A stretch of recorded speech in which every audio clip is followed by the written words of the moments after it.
ಸ್ನೇಹಿತರೆ ನಮಸ್ಕಾರ. Big boss ಮನೆಯಲ್ಲಿ ಈಗ ಅಸಲಿ ಆಟ ಶುರುವಾಗಿದೆ. ಬಹುಶಃ ಬಿಗ್ ಬಾಸ್ ಮನೆಯ ಆಟಗಾರರಿಗೆ ಈಗ ತಮ್ಮ ಎದುರಾಳಿ ಯಾರು, ತಮಗೆ ಪ್ರತಿಸ್ಪರ್ಧಿ ಯಾರು, ನಾವು ಇವನನ್ನು ಹೀಗೆ ಬಿಟ್ಟರೆ ಸಾಧ್ಯ ಆಗೋದಿಲ್ಲ ಅನ್ನೋದು ಬಹುಶಃ ಅರ್ಥ ಆದಂತಿದೆ. ಅದೇ ಕಾರಣಕ್ಕೆ ಈಗ ಚೈತ್ರ ಬದಲು ಮತ್ತೊಬ್ಬ ಸ್ಪರ್ಧಿಯ ಬಗ್ಗೆ ಎಲ್ಲರೂ ಕೂಡ ಮನೆಯವರೆಲ್ಲರೂ ಕೂಡ ಟಾರ್ಗೆಟನ್ನು ಮಾಡಿದ್ದಾರೆ ಅನ್ನೋದು ಸ್ಪಷ್ಟವಾಗಿ ಗೊತ್ತಾಗ್ತಿದೆ. ಅಸಲಿಗೆ ಈ ನಿಜವಾಗ್ಲೂ ಕೂಡ ಆಟದ ವಿಚಾರನೇ ತಗೊಂಡ್ರೆ ಅದರಲ್ಲೇನೂ ಡೌಟ್ ಇಲ್ಲ, ಕಳಪೆ ಕೊಟ್ಟಿದ್ರಲ್ಲೇನೂ ಡೌಟ್ ಇಲ್ಲ. ಆಮೇಲೆ ಕೊಡಬೇಕಾಗಿದ್ದೆ ಆಟದ ವಿಚಾರದಲ್ಲಿ ಅಂಥದ್ದೇನು ಉತ್ತಮ ಪರ್ಫಾರ್ಮೆನ್ಸನ್ನು ಈ ವೀಕ್ ಕೊಟ್ಟಿಲ್ಲ ಆ ಸ್ಪರ್ಧಿ. ಆದರೆ ಇಲ್ಲಿ ಎಲ್ಲೋ ಒಂದು ಕಡೆ ಟಾರ್ಗೆಟ್ ಮಾಡ್ತಿದ್ದಾರೇನೋ ಎಲ್ಲರೂ ಸೇರಿಕೊಂಡು ಅನ್ನುವಂಥ ಅನುಮಾನ ಮೂಡ್ತಿರೋದಂತೂ ಸತ್ಯ. ಕಾರಣ ಏನು ಅಂತ ಹೇಳಿದ್ರೆ, ಇಲ್ಲಿ ಬಿಗ್ ಬಾಸ್ ಮನೆಯ ಅಷ್ಟೋ ಜನರು ಕೂಡ ಸೇರಿಕೊಂಡು ಆಲ್ಮೋಸ್ಟ್ ಅಲ್ಲ ಕಳಪೆಯನ್ನು ಕೊಟ್ಟಿದ್ದು ಯಾರಿಗೆ ಅಂತೇಳಿ ಕೇಳಿದ್ರೆ ಈ ವಾರ ಹನುಮಂತಿಗೆ ಕಳಪೆಯನ್ನು ಕೊಟ್ಟಿದ್ದಾರೆ. ಹನುಮಂತಿಗೆ ಕಳಪೆಯನ್ನು ಕೊಡುವಂಥ ಸಂದರ್ಭದಲ್ಲಿ ಈ ವಾರದ ಟಾಸ್ಕ್ನಲ್ಲಿ ಹನುಮಂತು ತುಂಬ ಸೀರಿಯಸ್ ಆಗಿ ಆಡಲಿಲ್ಲ. ಕೆಲವೊಂದಷ್ಟು ವಿಚಾರಗಳನ್ನು ತಪ್ಪು ಮಾಡಿದ್ರು. ಕೆಲವೊಂದಷ್ಟು ವಿಚಾರಗಳ ಬಗ್ಗೆ ಹನುಮಂತು ಇಲ್ಲಿ ತೆಗೆದುಕೊಂಡಂಥ ನಿರ್ಧಾರ ಇದೆಯಲ್ಲ ಅದು ರಾಂಗ್ ಅನ್ನುವಂತೂ ಕೆಲವರ ಅಭಿಪ್ರಾಯ. ಈ ರೀಸನನ್ನು ಕೊಟ್ಬಿಟ್ಟು ಕಳಪೆಗೆ ಹನುಮಂತವನ್ನು ಕಳಿಸ್ತಾರೆ. ಆದರೆ ಹನುಮಂತವನ್ನು ಕಳಪೆಗೆ ಕಳಿಸೋದರ ಹಿಂದೆ ಬೇರೆಯದೇ ಲೆಕ್ಕಾಚಾರ ಇದೆ ಅನ್ನೋದು ಸೂಕ್ಷ್ಮವಾಗಿ ಇಲ್ಲಿ ಗಮನಿಸಿದ್ರೆ ಗೊತ್ತಾಗ್ತಿದೆ.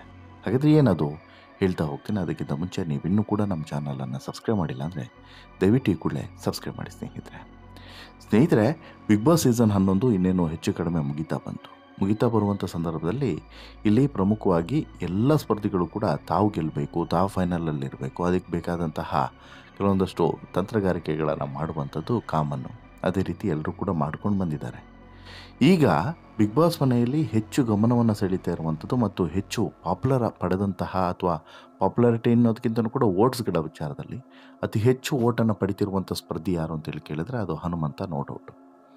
ಆದರೆ ಈಗ ಇದೇ ಹನುಮಂತನ ವಿರುದ್ಧ ಕೆಲವೊಂದು ಕಾಣದ ಕೈಗಳು ಅಥವಾ ಎಲ್ಲೋ ಒಂದು ಕಡೆ ಇಡೀ ಮನೆಯೇ ಒಂದು ರೀತಿಯಲ್ಲಿ ಏನೋ ಒಂದು ಮಸಲತ್ತನ್ನು ಮಾಡ್ತಿದೆಯಾ ಅನ್ನುವಂಥದ್ದು ಇಲ್ಲಿ ಪ್ರಮುಖವಾಗಿ ಮೂಡ್ತಾ ಇರುವಂಥ ಪ್ರಶ್ನೆ. ಅದಕ್ಕೆ ಕಾರಣವೂ ಕೂಡ ಇದೆ. ಆ ಕಾರಣ ಏನು ಬನ್ನಿ ಹೇಳ್ತಾ ಹೋಗ್ತೀನಿ. ಸ್ನೇಹಿತರೆ, ಪ್ರತಿ ವಾರದಂತೆ ಈ ವಾರನೂ ಕೂಡ ಕಳಪೆ ಮತ್ತು ಉತ್ತಮ ಇದನ್ನು ಕೊಡುವಂತಹ ಟಾಸ್ಕನ್ನು ಬಿಗ್ ಬಾಸ್ ಕೊಡ್ತಾರೆ. ಇಡೀ ವಾರ ಹೇಗಿದ್ರು, ಈ ಹಿಂದೆ ಹೇಗಿದ್ರು ಎಲ್ಲವನ್ನು ಕೂಡ ಗಮನಿಸಿ, ಅಲ್ಲಿ ಪರ್ಫಾರ್ಮೆನ್ಸ್ ಹೇಗಿತ್ತು ಅನ್ನೋದನ್ನು ಕೂಡ ಗಮನಿಸಿ ಬಿಗ್ ಬಾಸ್ ಮನೆ ಅಷ್ಟೋ ಜನರು ಸದಸ್ಯರು ಸೇರಿಸ್ಕೊಂಡು ಇಲ್ಲಿ ಕಳಪೆ ಮತ್ತು ಉತ್ತಮವನ್ನು ಕೊಡಬೇಕು. ಆದರೆ ಈ ಬಾರಿ ಕಳಪೆಯನ್ನು ಕೊಡುವಂಥ ಸಂದರ್ಭದಲ್ಲಿ ಎಲ್ಲೋ ಒಂದು ಕಡೆ ಕೆಲವೊಂದಷ್ಟು ಟಾರ್ಗೆಟೆಡ್ ಹೆಸರೇ ಹೊರಗಡೆ ಬಂತೇನೋ ಅನ್ನುವಂಥದ್ದು ಗೊತ್ತಾಗ್ತಿರುವಂಥ ಅನುಮಾನ ಅಥವಾ ಮೂಡ್ತಿರುವಂಥ ಅನುಮಾನ. ಅದಕ್ಕೆ ಕಾರಣವೂ ಕೂಡ ಇದೆ.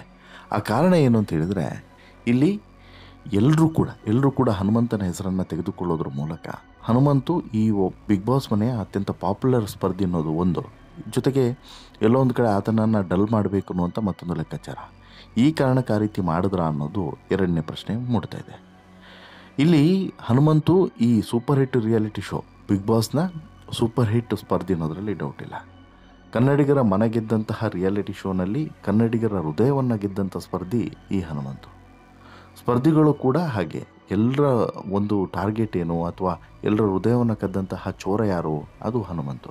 ಆತನ ಮುಗ್ಧತನ, ಆತನ ಸೈಲೆಂಟ್ ವ್ಯಕ್ತಿತ್ವ ಮತ್ತು ಯಾರಿಗೂ ಕೂಡ ಕಿತ್ತಾಟ, ಜಗಳ, ಮತ್ತೊಂದು ಆಡದೇ ಇರುವಂಥದ್ದು ಒಂದು ವಿಶೇಷವಾದಂಥ ವ್ಯಕ್ತಿತ್ವ.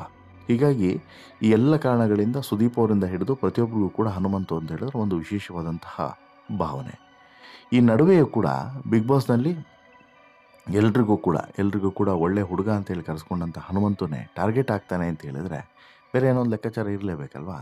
ಅದರಲ್ಲೂ ವಿಶೇಷ ಏನು ಅಂತ ಹೇಳಿದ್ರೆ, ಬಿಗ್ ಬಾಸ್ನಲ್ಲಿ ಬೆಸ್ಟ್ ಫ್ರೆಂಡ್ ಅಂತೇಳಿ ಹನುಮಂತು ಹಾಗೂ ಧನರಾಜು ಒಳ್ಳೆ ಹೆಸರನ್ನೇ ಪಡೆದಿದ್ರು. ಇಬ್ಬರೂ ಕೂಡ ಇಷ್ಟು ಜೋಡಿ ಗೆಳೆಯರಂತೆ ಇದ್ದರೂ ಕೂಡ ಕೊನೆಗೆ ಇವರೇ ಹಿಂದೆನೂ ಕೂಡ ಅಂಥದ್ದೇ ಒಂದು ಆಗಿತ್ತು. ಬಟ್ ಈಗಲೂ ಕೂಡ ಹಾಗೆ ಆಗಿ ಇಲ್ಲಿ ಹನುಮಂತವನ್ನು ಟಾರ್ಗೆಟ್ ಮಾಡಿ ಧನರಾಜ್ ಕೂಡ ಕಳಪೆಯನ್ನು ಕೊಡ್ತಾರೆ ಅಂತ ಹೇಳಿದ್ರೆ ಇದು ಎಲ್ಲಿಗೋ ಒಂದು ಕಡೆ ಬೇರೆ ಕಡೆ ಆಟ ಹೋಗ್ತಿದೆ ಅನ್ನೋದು ಸ್ಪಷ್ಟವಾಗಿ ಗೊತ್ತಾಗ್ತಿದೆ. ಯಾಕೆ ಅಂತೇಳಿ ಕೇಳಿದರೆ, ಇವರಿಬ್ಬರ ಈ ಜೋಡಿ ರಾಜ್ಯದಲ್ಲಿ ಭಾರಿ ಈಗ ಹಲ್ಚಲನ್ನು ಎಬ್ಬಿಸಿದೆ. ಕಳೆದ ಬಾರಿ ಹೇಗೆ ಒಂದು ಜೋಡಿ ಭಾರಿ ಹಲ್ಚಲನ್ನು ಎಬ್ಬಿಸಿತ್ತೋ ಸಂತು ಪಂತು ಅಂತೇಳಿ, ಅದೇ ರೀತಿ ಈ ಬಾರಿ ಗೆಳೆಯ ಅನ್ನುವಂತಹ ಜೋಡಿ ದೋಸ್ತ ಅಂದ್ಕೊಂಡೆ ಇಬ್ಬರು ಕೂಡ ಭಾರಿ ದೊಡ್ಡ ಪಾಪ್ಯುಲಾರಿಟಿಯನ್ನು ಗಿಟ್ಟಿಸ್ಕೊಂಡಿದ್ದಾರೆ.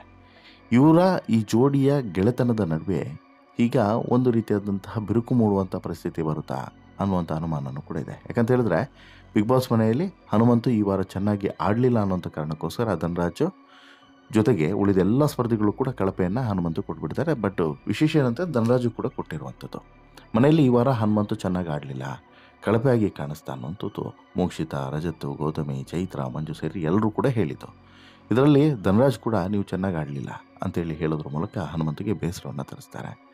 ಧನರಾಜ್ ಹೇಳ್ತಿದ್ದಂತೆ ಹನುಮಂತ ಮಾತನಾಡಿ ಥ್ಯಾಂಕ್ಸ್, ಧನ್ಯವಾದಗಳು ಅಂತೇಳಿ ಹೇಳ್ತಾ, ನೀವು ಕಳಪೆ ಕೊಟ್ಟರೆ ನಾನು ಕುಗ್ಗೋದು ಇಲ್ಲ, ಬಗ್ಗೋದು ಇಲ್ಲ ಅಂತೇಳ್ಬಿಟ್ಟು ಎದ್ದು ನಡೀತಾರೆ. ಅಂದರೆ ಈಗ ಹನುಮಂತಕ್ಕೆ ಫಿಕ್ಸ್ ಆಗುತ್ತೆ, ಓ ನನ್ನನ್ನು ಇವರೆಲ್ಲರೂ ಕೂಡ ಟಾರ್ಗೆಟ್ ಮಾಡಿದ್ದಾರೆ ಅನ್ನೋದು ಫಿಕ್ಸ್ ಆಗುತ್ತೆ.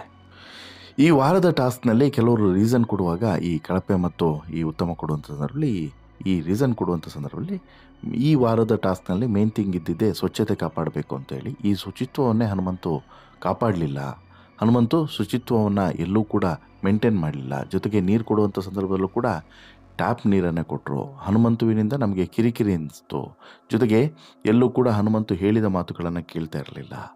ಒಂದು ರೀತಿಯಲ್ಲಿ ಮೊಡ್ಡನ ರೀತಿಯಲ್ಲಿ ವರ್ತನೆಯನ್ನು ಮಾಡಿದ್ರು. ಈ ರೀತಿಯಾದಂಥ ಕೆಲವೊಂದಷ್ಟು ರೀಸನ್ಗಳನ್ನು ಎಲ್ಲರೂ ಕೂಡ ಕೊಟ್ಟರು. ಬಟ್ಟು ಒಂದು ಅರ್ಥ ಮಾಡ್ಕೊಬೇಕಾಗಿತ್ತೇನು ಅಂತ ಹೇಳಿದ್ರೆ, ಇಲ್ಲಿ ಸರಿ ಟ್ಯಾಪ್ ನೀರನ್ನೇ ಕೊಟ್ಟರು ಅಂತಲೇ ಇಟ್ಕೊಳ್ಳೋಣ.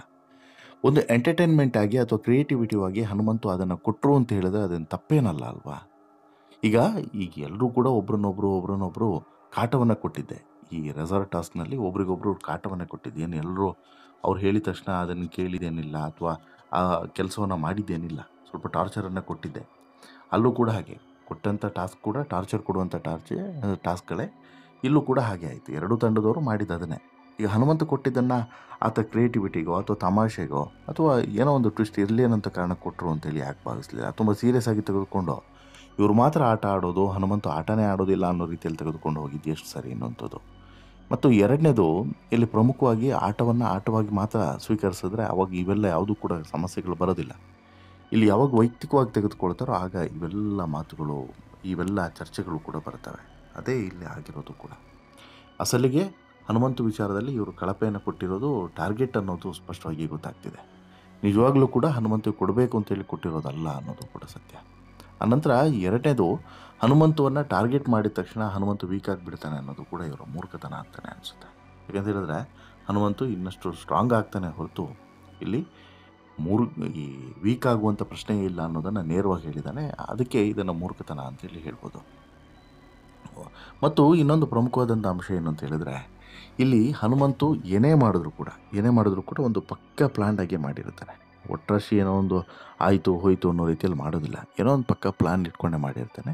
ಅದೇ ರೀತಿ ಇಲ್ಲೂ ಕೂಡ ಮಾಡ್ತಾನೆ ಅನ್ನೋದರಲ್ಲಿ ಡೌಟ್ ಇಲ್ಲ. ಜೊತೆಗೆ ನೆಕ್ಸ್ಟು ಈಗ ಕಳಪೆ ಆಗಿರುವಂಥ ಹನುಮಂತು ಜೈಲಿಂದ ಹೊರಗಡೆ ಬಂದ ಬಳಿಕ ತನ್ನ ಆಟದ ಶೈಲಿಯನ್ನು ಮತ್ತೆ ಬದಲಾಯಿಸ್ಕೊಳ್ತಾನೆ ಅನ್ನೋದ್ರಲ್ಲಿ ಡೌಟ್ ಇಲ್ಲ. ಅದು ಯಾವ ರೀತಿ ಇರುತ್ತೆ ಅದು ಈಗಿರುವಂಥ ಕುತೂಹಲ. ಅದನ್ನು ಹನುಮಂತು ಹೇಳಿ ಕೂಡ ಒಳಗಡೆ ಹೋಗಿದ್ದಾನೆ, ಜೈಲು ಒಳಗಡೆ. ಹೊರಗಡೆ ಬಂದಮೇಲೆ ಆ ಹನುಮಂತನ ಆಟ ಹೇಗಿರ್ಬೋದು ಅದು ನೋಡಬೇಕು. ನಿಮಗೇನು ಅನಿಸುತ್ತೆ ಸ್ನೇಹಿತರೆ, ಹನುಮಂತನ ಈ ನಿರ್ಧಾರ ಮತ್ತು ಹನುಮಂತು ಈಗ ಆಡ್ತಿರುವಂಥ ರೀತಿಯ ಬಗ್ಗೆ ನೋಡ್ತಾ ಹೋದರೆ ನಿಮಗೇನು ಅನಿಸುತ್ತೆ? ದಯವಿಟ್ಟು ನಿಮ್ಮ ಅಭಿಪ್ರಾಯವನ್ನು ಕಮೆಂಟ್ ಮಾಡಿ ತಿಳಿಸಿ. ಜೊತೆಗೆ ಈ ಸ್ಟೋರಿ ಇಷ್ಟ ಆಯಿತು ಅಂತ ಹೇಳಿದ್ರೆ ಲೈಕ್ ಮಾಡಿ, ಶೇರ್ ಮಾಡಿ, ಚಾನಲ್ಗೆ ಸಬ್ಸ್ಕ್ರೈಬ್ ಆಗೋದನ್ನು ಮರಿಬೇಡಿ. ಧನ್ಯವಾದ.